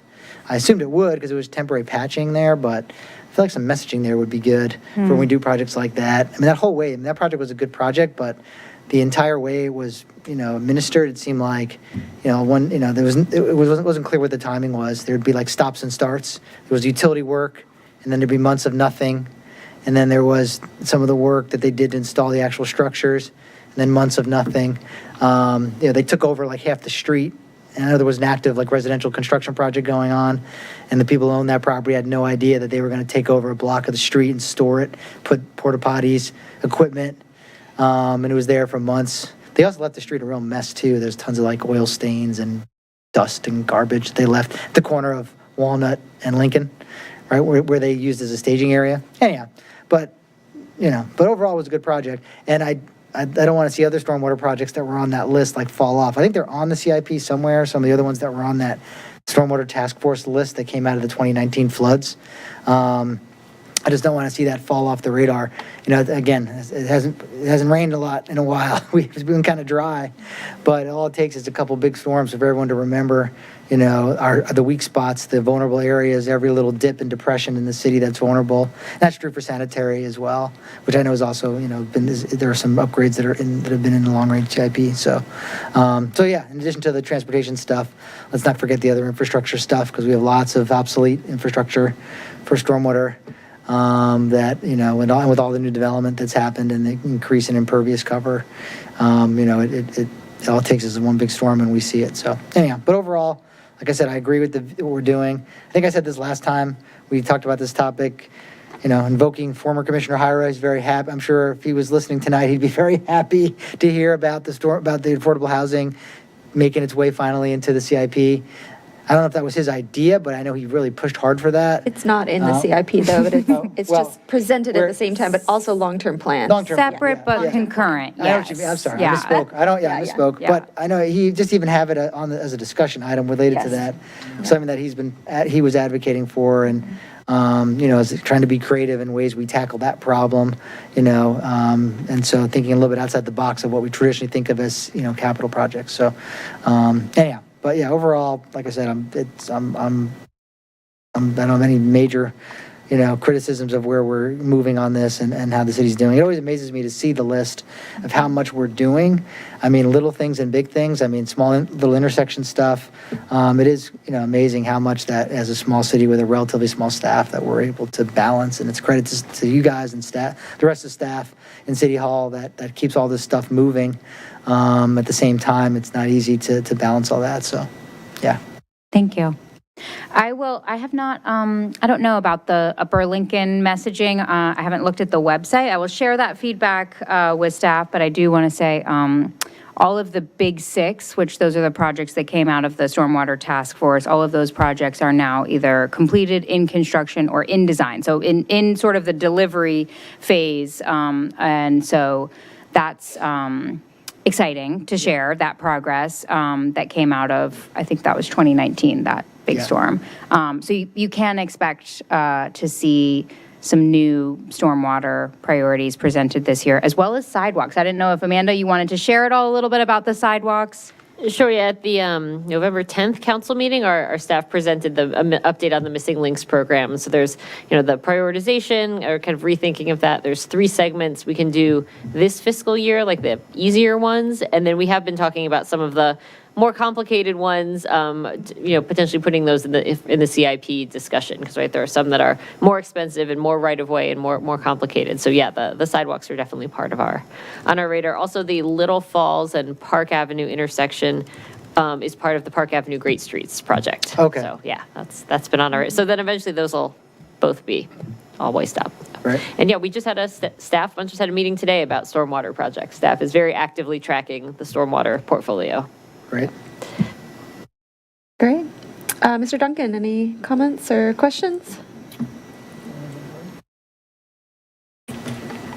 Mr. Krasner's and others' comments too call attention to something that's been running through my mind. One thing I've learned serving on Planning Commission is the degree to which we are a conduit for information out into the community about all the work you are doing. And being your ambassadors in the community is something that I think we all enjoy. And I hope you'll allow us to stick our nose into particulars of specific projects because that's the sort of responsive government reputation that we're, always trying to build here. I had one overarching question about how we're handling housing, and I think you've answered it to the degree that you can. I'm a little curious as to how the articulated objectives fit into specific projects that are going to, I think, be discussed in the coming years, such as Virginia Village. Situation at the Fields, the property yard, housing component up there. All of those offer opportunities for planning to be actively involved, proactive, I hope. I know there's some structures that are being set up to, get the news out to residents of some of those current apartments about plans that we have for the future. I hope you'll include the Planning Commission in that discussion so that we can think, 5, 6, 7, 10 years down the road, because some of those, and if you include Gordon Road, 20 years down the road, are definitely planning exercises that, we'd be happy to be involved with, I think. I wonder if I could, since we have the accumulated brain power of all 3 of you here, and Jack too, for that matter, not counting me, I wonder if I could go through your color chart and just to ask you, 30 seconds, if max, about some of the things that are mentioned there. Everybody has different desires about how to display this information. The color scheme I'm trying to adapt to, although I have to admit that when something is finished, I feel like it ought to be green, even if it took longer than everybody anticipated to finish. Just because when I look at the list, I'm looking at, my eyes are immediately drawn to the reds. And So if it's, if there's a problem or an issue, that makes sense. Green to me means, okay, great, check it off, we're done. Now, internally for you all, maybe that means something different, and I don't want to be deferential to that, but just be in mind that, Put a big C in the middle of the. yeah. At there's- council, I got a lot of similar feedback at the Okay. council meeting on November 10th. Someone did point out that the complete is in green, so we can still celebrate, we can get our green fix There you go. there. Green fix, that's good, I like I that. think this color chart, we've talked about this a lot, and it's evolved some over the years. I think this is our evaluation of our progress and our, I see, and there were some questions about like, well, is it really, permanently red if we've re-baselined the project schedule? And I will say that that re-baselining is possible and is happening sometimes in the earlier stages of the development of projects or early design stages, that re-baselining happens. I think once we get past a certain point where we have truly made a commitment to the public, and we have fallen short of that commitment. Like, we have advertised, that the target completion date is this date, and it maybe it's just a month or even a season, and then we fall significantly short behind that. I want to be transparent, and I want us to take accountability for, like, we fell short, like we missed the mark on that one. And so that's what the red, that's the kind of spirit and intention of the red. I don't want it to be like, oh, we're doing a really terrible job. That's not the spirit at all. I feel like we have a lot of success to celebrate, a lot of accomplishments that we've made, like I shared earlier. We just want to get like a really accurate, clear picture on, areas that we need to improve. My view is, excuse me, I'll give you your yellows and your reds, however you want to display them, if you'll give me a little bit of juice on the green. Okay. So that, I can. I'll take that I can into tell somebody that- consideration. Okay, we're going to play a quick word association game on some of these projects, just because, people are asking and people wants to know. I'll do my best. Okay, fire hydrants, flow testing. I was mildly concerned when I heard that, we were having maybe some flow issues on fire hydrants. Is that going okay now, or are we back to where we need to be? Not confident in my technical expertise on the flow testing of fire hydrants. It is in progress. That is all that I know. And it's only on a few of the remaining hydrants. We've delivered, can't remember what the original number of hydrants was. We've delivered a significant amount of the original scope of work. And I think there's maybe 5 or 7 hydrants remaining that are undergoing that flow testing. Okay, good. All right, you don't have to dive deeply into every one of Thank these you. that I bring up, but, on the other hand, I do have to promise my insurance company that I have a fire hydrant in my front yard and it works, and so I would like you to. There are no concerns at this time that fire hydrants are not going to be working. Good, okay. I think it's more of a best practice sort of That's the thing. takeaway. Yeah. Okay, moving down now, a baseball field, done, ready to play ball in February? Yes? Okay. Substantially completed in October and completing punch list items now. Okay, and the concession stand for the stadium field is now kicked out till summer of '26, which means heading into the next school year. In other words, not going to be ready for any use during this school year. Right, pre-August 2026 is my understanding of Okay, the all right. objective, yeah.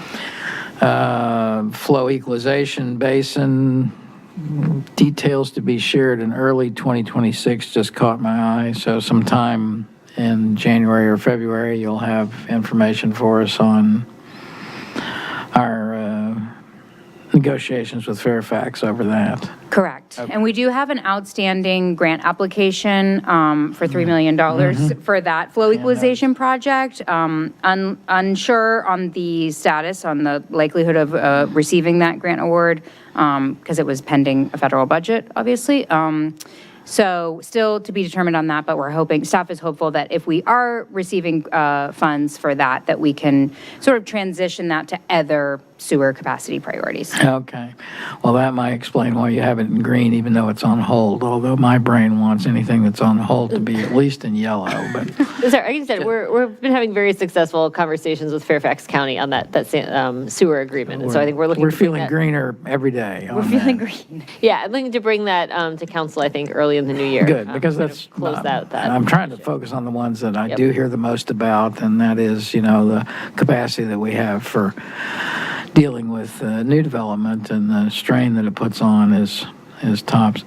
Right-of-way concerns on Hillwood number 2, right-of-way challenge. I'm just, wondering about right-of-way challenges generally. Here in particular, or just generally speaking, is it a resource issue? Is it, we can't get a hold of the property owner? What's going on? I think on this one, on some of these stormwater ones, they're like with specific residential homeowners, they've been having detailed negotiations with them. And they'll, come to a conclusion on those soon. Okay. The larger projects, sometimes it's just that there's so many parcels. But I think this one should be. Okay. Well, if there's anything we can do to jolly those folks up to cooperating with the municipality, please let us know. Streetlights, this is a favorite topic going back to my days, even before my days. Karen Oliver used to be on council, would walk around town and tell you where it was too dark because the lights weren't burning. And I noticed tonight, actually, coming from the house, that all the lights on the street from basically Brickhouse Square down past Five Guys Burgers, if not Dominion Jewelers, certainly, are all out. And there's a fair amount of foot traffic, at that area now with the theater and all the new development and so forth. And I know usually the answer is, oh, well, we got to get Dominion on the board with that, and they're hard as heck to get moving. But that's an area of focus as we talk about complete streets, safe streets. I mean, light, I think the Chair Calmont has spoken a bit. Are you about this, talking too. on Broad or On Broad, I don't have complaints so much on neighborhood streets, like on my street, there's a fine new shiny street light, which actually is brighter than the lighting up at the intersection of Broad and West, so that's kind of bass-ackwards, it seems to me. Anyway, lighting generally, and particularly dark spots in town, if there's some way to let us contribute to telling you where we see these things, I'm sure you're aware of them, but, folks ask us about that. Transportation's, the South Maple Annandale intersection, that's the traffic circle, right? Is that? Yes. Okay. That's what everybody knows it as. You might identify it thusly. And construction started in 2025. We're hoping to finish next spring. Yeah, I think spring 2026. Yeah, the Okay. roundabout. Again, if there's a date you all are aiming for that you can, responsibly issue to the public, that helps people who are impatient with things that they think too long, but really don't. Another right-of-way question on St. James. Somebody called me about this a couple of years ago, I remember. Continuous right-of-way negotiations with St. James. Any report on I that? think we're very close. I've been in the most recent conversations So we're that we've making been having. progress. And so we're So hoping to they're- wrap that up very soon. Okay, great. Keep us posted on that. The priority bike route, east-west ped bike connection, the action item there is the design consultant has been selected. That's great. Field survey notification letters to be sent out. So when should I expect to see my field survey letter on West Street about the east-west bike trail? They have been sent out. Do you live, on that, I don't know if you were one of the people, but yes, the letters have been sent out. So the consultant's on board. This is part of implementing the bicycle master plan, and they're beginning to do some of that field testing, kind of survey work, where the right-of-way, utilities, grading, that sort of thing, and then starting to develop the preliminary design for that. Okay, well, Mr. maybe, Duncan, I think you're priority route 2, Oh, which sorry, is the yes. north, This is- south, west street. It's a lot of directional words in there. And Okay, The all first right. one is east-west. That's along along Broad And I'm or parallel. Behind Broad Street. Yes. It's near those condo buildings. But priority route 2 is West Street. West Street going north-south, to me. I know West Street to you goes east-west, but that's not the way we describe, anyway. Anyway, but that one has not started yet. I haven't missed a letter in my mailbox. There'll obviously be a lot of public interest in that. Finally, no meeting would be complete without a mention of the light at the Gresham Place, North Washington intersection, which Thank you. Mr. Stevens did not pay me to bring up, but I will anyway.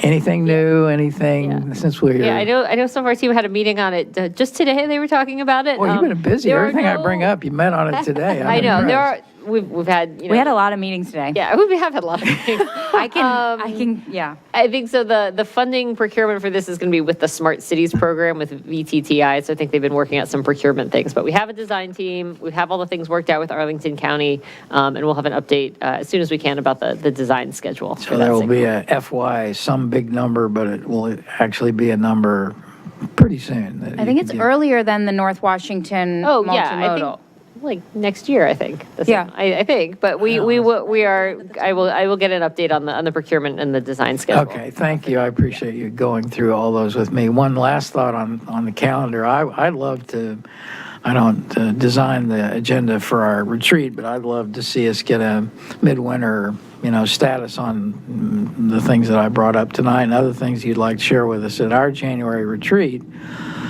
because that might help inform the city council when they have their retreat, which is at the very end of January. So if we could make some progress in the winter on planning, when it's maybe harder to do the actual work, I think that would be productive, kick us into a good spring and summer season next year. Thank you. I don't have a scheduled date for the next quarterly CIP update. It will probably be sometime in February. We'll be here February 18th to meet with the Planning Right. Commission. So if we have it by then, we can provide that as an attachment, or if not, I can always send it, as an attachment to the director's report to be shared with the Planning Commission. But yes, I anticipate that we will be providing the quarterly update. I personally I would love to see it even sooner if we buy you a box lunch for the retreat, and can we get you to come and give us the update? Anyway. We can get back to you with some updates on the specific projects tonight. right. I think we can, if that's a request, we can do that. Communicating about all this is obviously important and helpful, and thank you for going through all that with me. Appreciate it. Thanks, Madam Chair. Thank you. Thank you, Mr. Duncan. Mr. Polinsky? The rest of the commission has asked a lot of the questions I had already, but one question, Ms. Opsey, that we had talked about in the last time we talked in August was about new ways or trying to come up with inventive ways in which we could communicate to the public about the wins that we had in terms of the projects that have been completed. About the what we? The wins, like completing projects Yes. and like things. Have Yes. we tried anything new? Have you heard any feedback about the things we've been doing in terms of communicating to the public about that? Sure. In August, we sent out a special edition CIP focus newsletter. That's like a public newsletter that you can sign up for.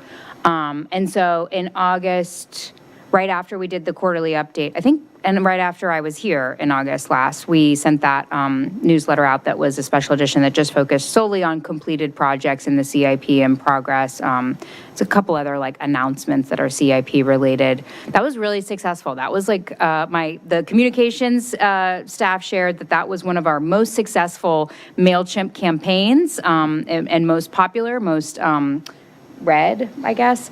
And so that's something that we are talking about doing maybe biannually, and then also including a link to quarterly updates in the focus, on a quarterly basis, but then maybe every other quarter having a CIP newsletter that really just is focused on all things CIP.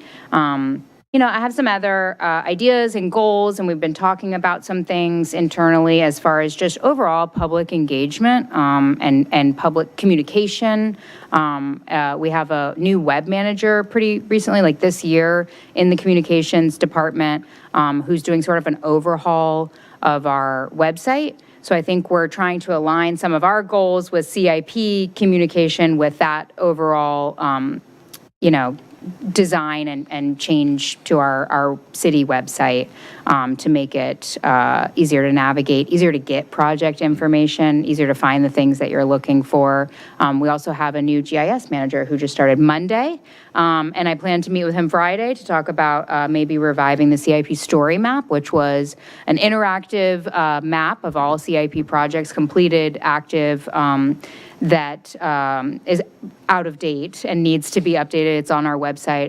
It hasn't been very prominently featured because it's so out of date, but I think we're going to work this year on reviving that because that's a really good source of information for the public as well. You can see everything that's going on, all infrastructure projects, transportation, parks, public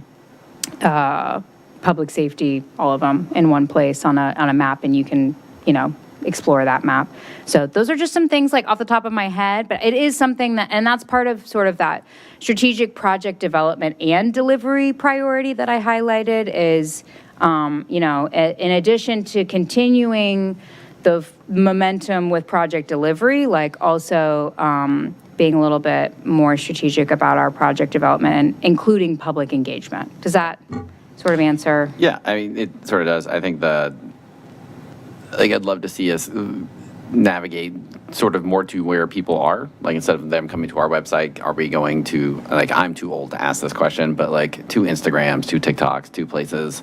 I know you mentioned a new web manager. I'd be interested to see if there are ways in which we could have someone standing at Berman Park. That's the most recent one that I remember, but like there's lots of things that we finished and a lot of things that are not, I don't know what the right word is, not like cool projects, but are super important, like Mr. Krasner was mentioning, like stormwater projects and things that are really valuable. And I think the more that people can see them, like you said, that was one of the most open emails or read emails that we've had in a while. I think there is a lot of opportunity to highlight those things in places people are already at, or places they already are. Meeting people where they are. So they know that this is where we're spending your money. It's on valuable things that are going to help you. Yeah. Okay.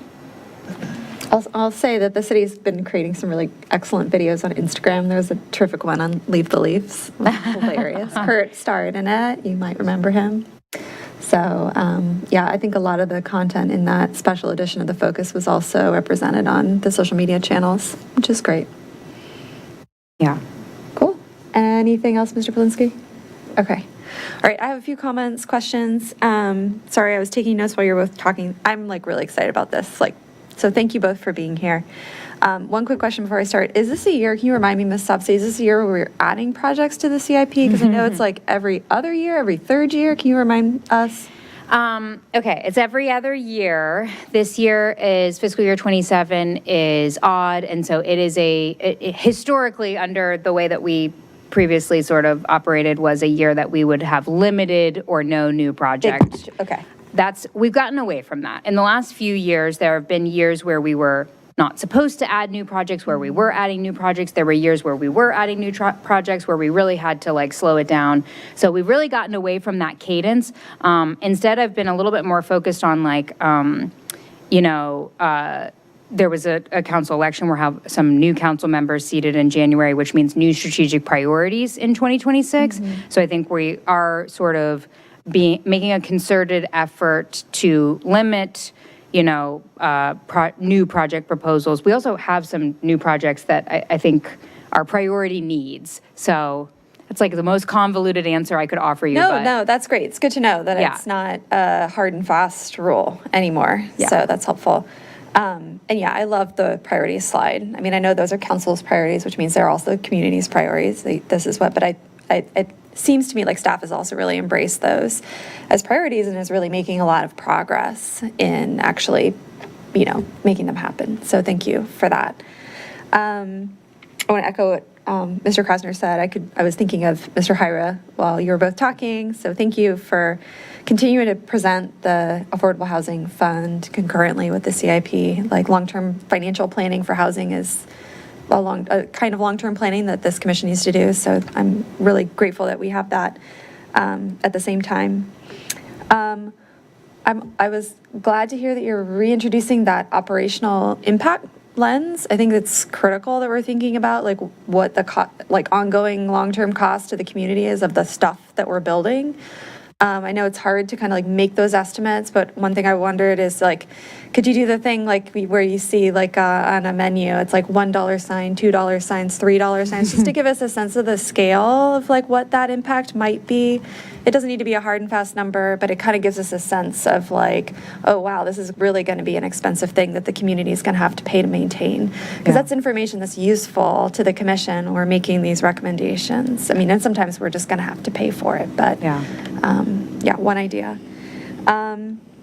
I loved hearing about, it seems like I get the sense that there's a lot more interdepartmental coordination between DPW and planning and the long range planning. And so just want to say thank you for that. It's like really great to see. I love the idea of this working group that's meeting weekly to talk about, like transportation safety so that's great. I was curious if, how you're getting input from the public for those meetings. Like I know last week I sent an email just to the DPW email that was like, I saw this kind of scary thing at the Hawk Crossing near Oak Street. And so like, is that the kind of feedback that you're getting from the community that you can kind of then discuss in those meetings?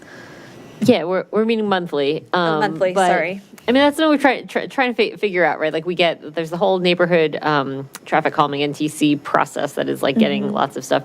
We're always also hearing from everybody about things, and at the same time trying to use data and starting to move in that direction and be a bit more proactive to look at, if this is where there's a lot of pedestrian, pedestrian left turn crashes, like trying to make some data-driven decisions or near misses and things like that as well. So, and then trying to have kind of a cadence of how many things we can't address everything all at once. So I think it's still something we're kind of working through. But, Yeah, but we do appreciate, get feedback in a lot of different ways, and some are more immediate responses and some require more engineering. Yeah. Okay, great. Good to know that community, I know you get a lot of community input all the time, so good to know that it's being collected and discussed. I also was really, I feel like one of our pain points has been, we have all these plans and we have all these facilities that we want to build, but like we haven't been able to like coordinate, okay, we're paving this road, and so we're also going to be implementing the master bike plan, right, at the same time. And so really glad that we're being proactive in making those changes that we've envisioned or planned for that street when we have those opportunities. I was curious on complete streets. I know that sometimes like the needs of different roadway users can be kind of at odds, right? Like I ride my bike a lot. I also walk a lot, but when I'm riding my bike, the sort of like I have bump outs, that narrow crossings for pedestrians also push me into the roadway. And so like, I guess I'm wondering, as we're thinking about like what a complete street looks like in Falls Church, is there going to be sort of like a vision for what a complete street, as somebody who's on my bike a lot, like I would prefer like a grade separated, like a wider sidewalk that both pedestrians and cyclists could use. But I don't know, like, are you planning to have kind of this is what our complete street looks like?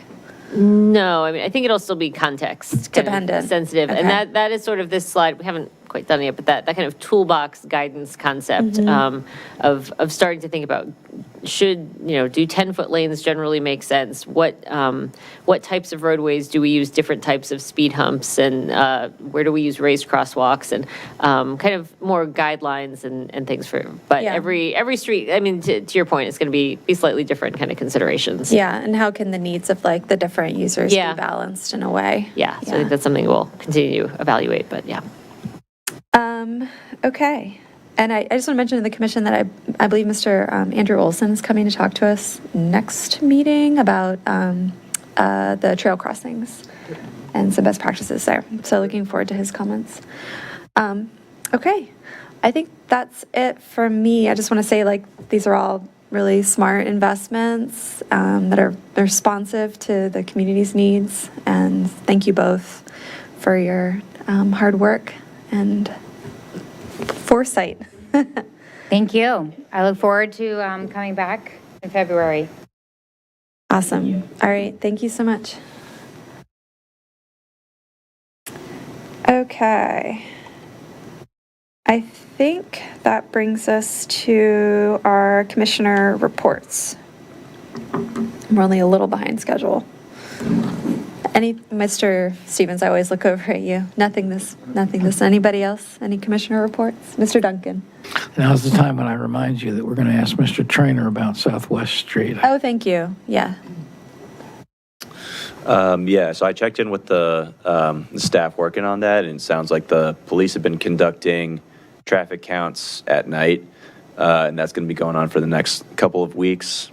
That's pursuant to the procedure outlined in the code about how new residential permit parking gets weighed. Those requests get weighed. So the police are doing their data collection, and there's a certain threshold I understand that needs to meet in order to rise to the permit parking standard regulation that's in the code.